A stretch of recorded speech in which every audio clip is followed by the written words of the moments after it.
কত ফেনা হয়েছে, এগুলো মনে হয় হয়ে গেছে, নামিয়ে ফেলবো, ওটা বেশি ভাজলে শক্ত হয়ে যাবে। মাছ ভাজার জন্য এতটাই বেশি তেল দিয়েছিলাম, সবজিটা তেলটা ফেনা ফেনা হয়ে গেছে। ওই তেলেতে মশলাগুলোকে দিয়ে দেবো, পেঁয়াজ টমেটোটাকে একটু সফট করে নেবো, তারপর বাটা মশলাগুলো দিয়ে দেবো। চিংড়ির মালাইকারি রান্নার জন্য আজকে অন্য ধরনের করে রান্না করবো, একদমই নিউ রেসিপি। পেঁয়াজটা যাতে পুড়ে না যায় এই জন্য কিছুটা জল দিয়ে দিলাম, এতে পেঁয়াজ আর টমেটোটা সিদ্ধ হয়ে যাবে, তাহলে গ্রেভিটাও সুন্দর আসবে মালাইকারির।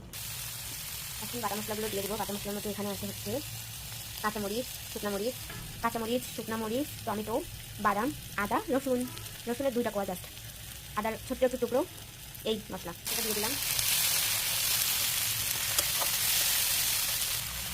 হলুদ দিয়ে দেবো পরিমাণ মতো, মশলাটা যাতে না পুড়ে যায় অনেক বাড়িতে কষাবো, আর একটু করে জল দিয়ে দেবো। লবণ দিয়ে দিলাম স্বাদ অনুযায়ী।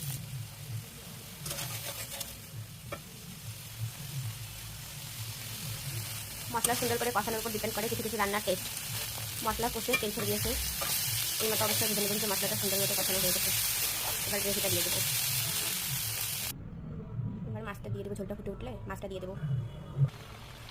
হয়ে গেছে, এবার পরিমাণ মশলা দিয়ে নামিয়ে ফেলবো। জিরা, গরম মশলা, ধনে এখানে